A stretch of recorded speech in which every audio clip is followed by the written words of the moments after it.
Basic and advance English লার্নিংয়ের পক্ষ থেকে সবাইকে স্বাগতম। তো আজকে আমরা শিখব সেন্টেন্স। তো চলো প্রথমেই সেন্টেন্সের ডেফিনেশনটা দেখে নেওয়া যাক। A sentence is a combination of words that makes a clear meaning. অর্থাৎ বাক্য হলো কিছু শব্দের মিলন বা সংমিশ্রণ যা একটি পরিষ্কার অর্থ প্রকাশ করে। যেমন হি ইটস রাইস। এখানে হি ইটস রাইস তিনটি আলাদা শব্দ, এরা পাশাপাশি বসে একটি পরিপূর্ণ অর্থ প্রকাশ করেছে, অর্থাৎ সে ভাত খায়। এখন প্রশ্ন হলো, শব্দ সমষ্টি ছাড়া কি সেন্টেন্স গঠিত হতে পারে না? হ্যাঁ, অবশ্যই হতে পারে। যদি একাধিক বাক্য পাশাপাশি বসে পরিপূর্ণ একটি সেন্টেন্স গঠন করে তখন আমরা সেটাকে বলি মাল্টি ওয়ার্ডেড সেন্টেন্স। আর যদি শুধু একটা শব্দ একাই অর্থ প্রকাশ করে এবং একটি পরিপূর্ণ সেন্টেন্স গঠন করে তখন সেটাকে আমরা বলি single worded sentence. For example, Shihab বলছে are you all right. Sami উত্তর দিচ্ছে ইয়েস। অর্থাৎ এখানে সামি যে উত্তরটা ইয়েস সেটা হচ্ছে সিঙ্গেল ওয়ার্ডেড সেন্টেন্স, কারণ এটা একটা পরিপূর্ণ অর্থ প্রকাশ করতে পারছে। আর শিহাব যে প্রশ্ন করছে সেটা হচ্ছে মাল্টি ওয়ার্ডেড সেন্টেন্স, কারণ এটাও একটা পরিপূর্ণ অর্থ প্রকাশ করতে পারছে। লক্ষ্য রাখতে হবে, শব্দগুচ্ছ শুধু পাশাপাশি বসলেই একটা সেন্টেন্স হবে না, তাদেরকে সেন্টেন্সের যে বেসিক স্ট্রাকচার যেটাকে আমরা বলি সাবজেক্ট, ভার্ব, অবজেক্ট বা এসভিও, সেটা অনুযায়ী বসতে হবে। এখন একটা উদাহরণে যদি বলা যায় যে হি ইজ এ বয়, তাহলে এটা একটা সেন্টেন্স, অর্থাৎ সে একজন ছেলে। কিন্তু যদি এটাকে বলি যে বয় হি এ ইজ, তাহলে এটা কিন্তু সেন্টেন্স হবে না, কারণ এটা সেন্টেন্সের যে বেসিক স্ট্রাকচার এসভিও সেটা মেনটেন করতে পারেনি। A sentence must maintain a proper order and gives a clear meaning. তো চলো এবার দেখে নেওয়া যাক পার্টস অফ আ সেন্টেন্স। তো সেন্টেন্সের বেসিক্যালি দুইটা অংশ পাবো, একটা হচ্ছে সাবজেক্ট, একটা হচ্ছে প্রেডিকেট। যদি সহজ ভাষায় বলি, সাবজেক্ট হিসেবে নাউন বা আমাদের প্রোনাউন বসে, এবং একটা সেন্টেন্সের যে প্রথম যে ওয়ার্ডটা আছে ভার্ব বাদে সবার প্রথম যে ওয়ার্ডটা, সবার বামের যে ওয়ার্ডটা, সেটা হচ্ছে একটা হচ্ছে সাবজেক্ট, এবং ভার্ব থেকে বাকি অংশটুকু হচ্ছে প্রেডিকেট, যদি আমি সোজা কথায় বলি। আর যদি এটার যদি সংজ্ঞা যদি আসি, তাহলে আমরা কি দেখি যে বাক্যে যার সম্পর্কে কিছু বলা হয় সেটা হচ্ছে সাবজেক্ট। সে একটা ব্যক্তি, বস্তু বা একটা ইতর প্রাণী হতে পারে। আর সাবজেক্ট সম্পর্কে যা কিছু বলা হবে সেটা হচ্ছে প্রেডিকেট।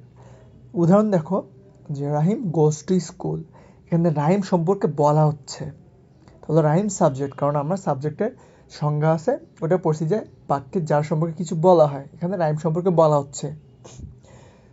কি বলা হচ্ছে? গোজ টু স্কুল। রাহিম সম্পর্কে কি বলা হচ্ছে? যে সে স্কুলে যায়।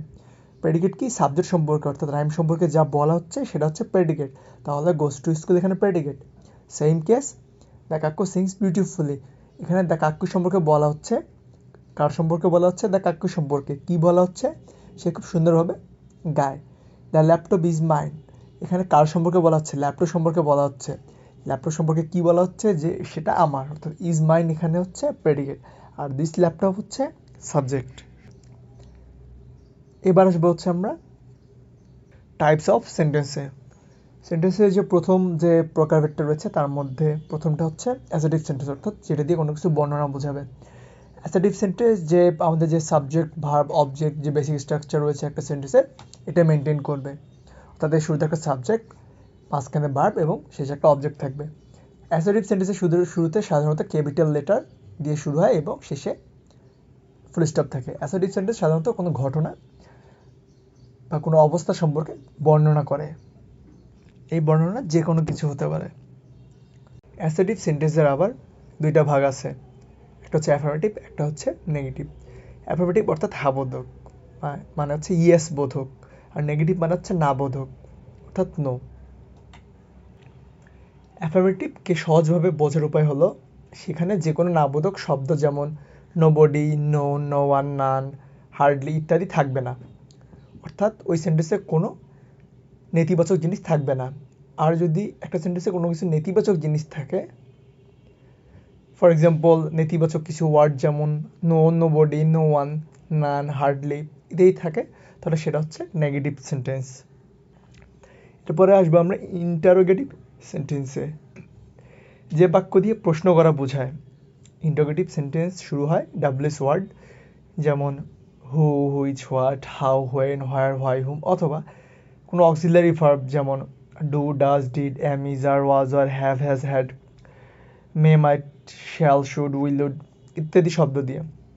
ইন্টারোগেটিভ সেন্টেন্স চেনার সব থেকে সহজ উপায় হচ্ছে বাক্যের শেষে যদি আমরা দেখি যে প্রশ্নবোধক চিহ্ন আছে তাহলে সেটা interrogative sentence. For example, why are you talking এবং have you slept last night. এখানে দেখো প্রথম উদাহরণে ডাব্লিউএস ওয়ার্ড হোয়াই দিয়ে শুরু হয়েছে এবং লাস্টে প্রশ্নবোধক রয়েছে। সেকেন্ড যে এক্সাম্পল রয়েছে সেখানে অক্সিলারি ভার্ব দেখো হ্যাভ দিয়ে শুরু হয়েছে এবং লাস্টে প্রশ্নবোধক রয়েছে। সো এরা হচ্ছে ইন্টারোগেটিভ সেন্টেন্স। এরপরে আমরা আসবো ইম্পারেটিভ সেন্টেন্সে। তো ইম্পারেটিভ সেন্টেন্স দিয়ে কী বোঝায় বেসিক্যালি, সেটা হচ্ছে আদেশ, উপদেশ, নিষেধ বা অনুরোধ বোঝায়। ফর এক্সাম্পল দেখো, go to your bed, please give me the book, don't tell a lie. Go to your bed হচ্ছে আদেশ অর্থাৎ order, please give me the book এটা হচ্ছে অনুরোধ বা request, R don't tell a লাই এটা উপদেশও হতে পারে, নিষেধও হতে পারে। ইম্পারেটিভ সেন্টেন্সে সাধারণত ভার্ব দিয়ে শুরু হয় এবং এই বাক্যের সাবজেক্ট উজ্জ্বল থাকে। তোমরা দেখে থাকবে যে ইম্পারেটিভ সেন্টেন্সে শুধু ভার্ব দিয়ে শুরু হয়, ওখানে কোনো সাবজেক্ট দেওয়া থাকে না। ফর এক্সাম্পল আমি যদি বলি যে শাট the door, open the window, এখানে কিন্তু ভার্ব দিয়ে শুরু হয়েছে, কোনো সাবজেক্ট নাই। হ্যাঁ, এখানে সাবজেক্ট আছে কিন্তু সেটা উজ্জ্বল অবস্থায় থাকে। এখন প্রশ্ন হচ্ছে যে সাবজেক্ট ইম্পারেটিভ সেন্টেন্সে উজ্জ্বল অবস্থা কেন থাকে? কারণ হলো ইম্পারেটিভ সেন্টেন্সের সাবজেক্ট হিসেবে আপনি, তুই, তুমি, তোমরা এসবই বসে, আর এদের সবার ইংরেজি ইউ হওয়ায় বাহুল্য বিবেচনায় ইউ এখানে উজ্জ্বল থাকে। এরপর আসি আমরা অপটেটিভ সেন্টেন্সে। এই বাক্য দ্বারা ইচ্ছা বা প্রার্থনা করা বোঝায়। For example, may you live long, may God bless you. এখানে প্রার্থনা কি, যে আল্লাহ তোমাকে রহমত করুক বা সৃষ্টিকর্তা তোমার উপর রহমত বর্ষিত করুক, তুমি অনেক দিন যেন বাঁচো, তুমি যেন অনেক দিন বাঁচো, ইচ্ছা বা প্রার্থনা বোঝাচ্ছে। অপটেটিভ সেন্টেন্স চেনার একটা সহজ উপায় হচ্ছে যে এই সেন্টেন্সে মে অথবা মাইট শব্দটা থাকবেই। লাস্ট ওয়ান যেটা হচ্ছে এক্সক্লামেটরি সেন্টেন্স। এই সেন্টেন্স দিয়ে আবেগ বোঝায়, দুঃখ, কষ্ট, সুখ, আনন্দ, উল্লাস ইত্যাদি। এক্সক্লামেটরি সেন্টেন্স চেনার সহজ উপায় হচ্ছে বাক্যে এক্সক্লামেটরি সাইন অর্থাৎ বিস্ময়সূচক চিহ্ন সেটা থাকবে। For example, alas the man is dead, হায় মানুষটি মারা গিয়েছে। Fie you are a liar, ছি তুমি একজন মিথ্যাবাদী। Hurrah we have won the match, কি মজা আমরা ম্যাচটি জিতেছি। এবার হচ্ছে ট্রিক্স টু আইডেন্টিফাই সেন্টেন্স। তো কোশ্চেন মার্ক দেখলে আমরা বুঝবো কি এটা হচ্ছে ইন্টারোগেটিভ সেন্টেন্স। আর যদি কোনো একটা sentence starts with A verb and ends with a full stop সেটা হচ্ছে ইম্পারেটিভ। ঠিক আছে, অর্থাৎ ভার্ব দিয়ে শুরু হবে এবং ফুল স্টপ দিয়ে শেষ হবে। একটা সেন্টেন্সে যদি মে থাকে সেটা হবে অপারেটিভ সেন্টেন্স, এবং সেখানে যদি আমরা দেখি এক্সক্লামেটরি সাইন সেটা হচ্ছে অর্থাৎ বিস্ময়সূচক চিহ্ন দেখি তাহলে সেটা হচ্ছে আমাদের এক্সক্লামেটরি সেন্টেন্স। আর যদি স্টার্টস উইথ এ নাউন অর্থাৎ কোনো কিছুর নাম বা হচ্ছে প্রোনাউন, কোনো কিছুর নাম বা নামের পরিবর্তে যেটা ব্যবহৃত সেটা হচ্ছে প্রোনাউন, অর্থাৎ স্টার্টস উইথ এ নাউন আর প্রোনাউন, এবং লাস্টে যদি আমরা ফুল স্টপ দেখি সেটা একটা কী হবে, অ্যাসার্টিভ সেন্টেন্স হবে। তো আশা করি তোমরা সবাই বুঝতে পেরেছ। সবাইকে অসংখ্য ধন্যবাদ ভিডিওটি দেখার জন্য, এবং তোমরা কোন টপিকের উপর ভিডিও চাও সেই টপিকগুলো কমেন্ট করে নিচে জানাতে পারো, এবং যারা আমার চ্যানেলে নতুন তারা লাইক এবং নিজের বন্ধুদের মাঝখানে এই ভিডিওটি শেয়ার করতে পারো এবং সাবস্ক্রাইব করতে পারো।